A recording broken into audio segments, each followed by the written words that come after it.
can see that that does have Manual of the Lodge there, and it reproduces the entire book in its monitor of South Carolina. Then we've got the monitor from North Carolina. It's much smaller. We've got the Kentucky monitor. That's from the Bluegrass State. We have the Michigan Monitor and Ceremonies. And then the Manual of Dayton Lodge number 147. There's slight variations in all of these monitors, and they have various names. I want to spend just a little bit of time with the Masonic textbook for the use of the lodges of West Virginia. Now here's the title page, and we see that it is for use in the lodges under the jurisdiction of the Most Worshipful Grand Lodge of Free and Accepted Masons of the state of West Virginia. And we see down at the bottom that it's published by the Grand Lodge and it's dated 1919. Now this particular copy was given to a man in 1927. This is page 15 of the Masonic textbook for West Virginia, and we read, "The Masonic student of the future may, however, by careful study through its symbolism, discover and bring to light many of its lost characteristic features now hidden in the letter of its history and lessons as portrayed in the ancient manuscripts and repeated by Dr. Anderson." They are saying that by careful study more can be learned. Whose books would they have you study? Well, no doubt books written by Masonic authors. Would they care to recommend a few? Well, yes, they would. We read on page 25, "Brother Albert Pike, one of the most illustrious Masons in all the ages, and who was an acknowledged authority upon all Masonic questions." So they're lifting up Albert Pike as an acknowledged authority on all Masonic questions. Pike's writings. Who else would they recommend? Well, on page 19, they lift up Brother Albert G. Mackey of South Carolina. Now, we've already seen Mackey's Manual of the Lodge. We'll see more of his writings also. On page 16, they lift up a few more Masonic authors. Hunan, the first name on that line, I'd like you to remember. We're going to see some material from him in the second part. Gould, Drummond, and Albert Pike again.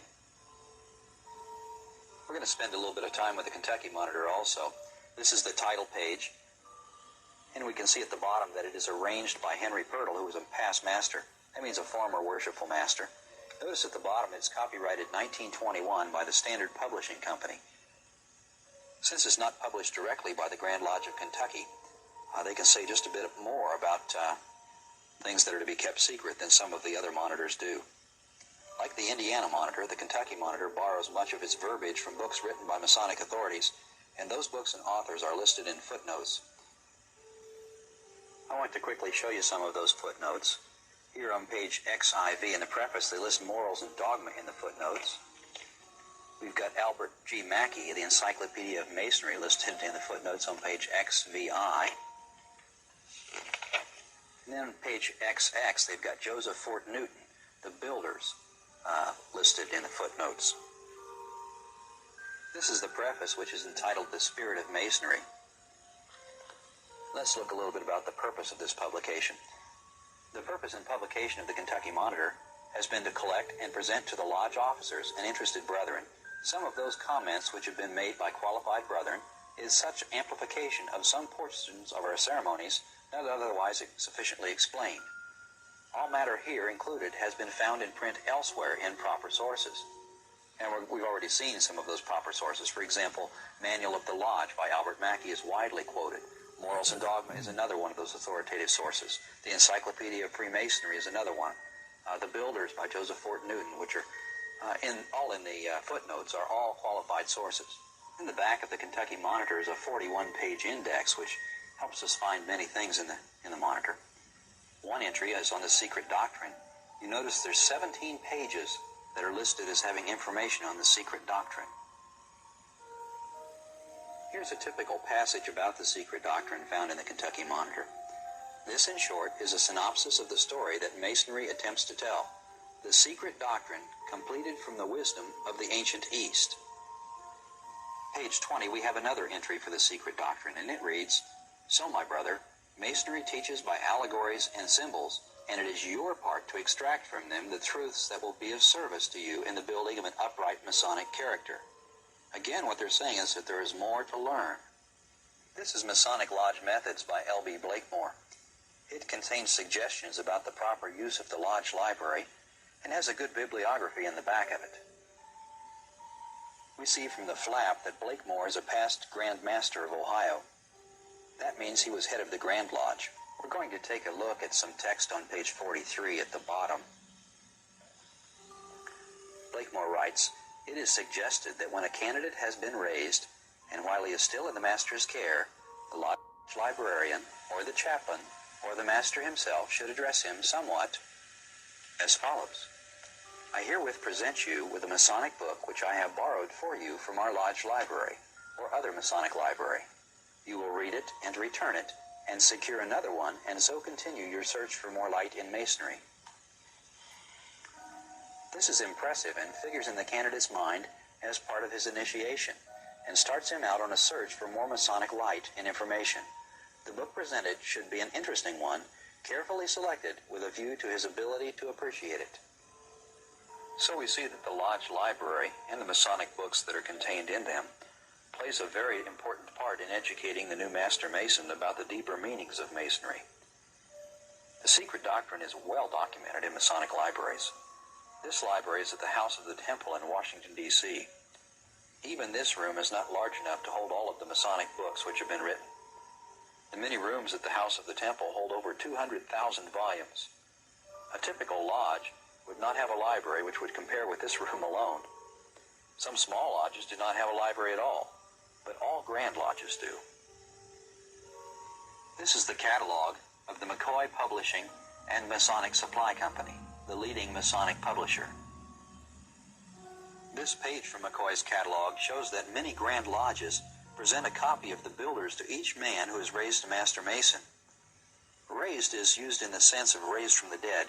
We'll cover this later. We've already seen the builders in the footnotes of the Kentucky Monitor. This is a copy of the builders by Joseph Fort Newton. I want you to notice the book plate that's on the inside. It says, "Presented to William E. Barrowman on being raised to the sublime degree of Master Mason this 30th day of October, 1916, and it was presented by Lafayette Lodge number 265, free and accepted Masons in Milwaukee, Wisconsin, and it's signed by the Worshipful Master." So we have evidence here that, in fact, many lodges do present copies of the builders to Master Masons when they're raised to the degree of Master Mason. Masonic books are vital to educating Master Masons about the secret doctrine. However, they present a bit of a dilemma for the lodge where they fall into the wrong hands. This book was written by Albert Pike. He wrote the Rituals of the Scottish Rite, and this book was written for the Supreme Council of the 33rd degree and published by its authority. Now, down further on the page, we see that this is an esoteric book. They claim for Scottish Rite use only, and is to be returned upon withdrawal or death of the recipient. So this is a book that they want to get back so that it doesn't fall into the wrong hands. Now we know from the Kentucky Monitor, the footnotes, that Morals and Dogma is also used in the Blue Lodge. What is the reaction of the lodge when Masonic books fall into the hands of someone like a fundamentalist Christian? First of all, what is a fundamentalist Christian? Well, a simple definition would be someone who believes the fundamentals of the Christian faith. Things like the virgin birth of Jesus, the fact that Jesus is God, he took upon himself the form of a man and was without sin. He was crucified, buried, and then raised from the dead. He ascended into heaven, and he is coming back. Those sorts of things. This issue of the Scottish Rite Journal has a good example of typical Masonic methods, which are used when someone stumbles onto writings which reveal things they don't want known. The article we're interested in is Albert Pike, Debit or Credit. It's written by C. Fred Kleinknecht, who's the Sovereign Grand Commander of the Scottish Rite Southern Jurisdiction. It starts on page 4 and it runs through page 6. We read at the top of page 4, "I recently heard an outspoken Scottish Rite brother refer to Albert Pike as a debit to our order. Pike, he asserted, in no way benefits the contemporary Scottish Rite. In contrast, Pike's epic work, Morals and Dogma, he thinks, weakens our every Masonic action and causes members to leave our ranks. Sadly, on the surface at least, he is right. Anti-Masonic writers, especially fundamentalists of every stripe, delight in pulling quotations out of context from Morals and Dogma. The first Masonic tactic we see here is to claim that the quotes are taken out of context. This is a very common tactic. The problem of taking something out of context is that the meaning can be misunderstood when writing is not shown in its surroundings.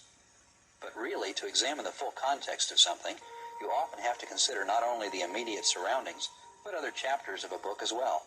Sometimes you have to examine other books written by the author, and often books written by his contemporaries, and possibly even examine historical writings. For example, in order to fully understand a given passage in the book of Luke, you have to read it in the context of the verses before and after it. You also have to consider the previous and following chapters. You might have to refer to one of the other gospel accounts or the book of Acts to get the full picture. You might have to refer to the Old Testament prophets also.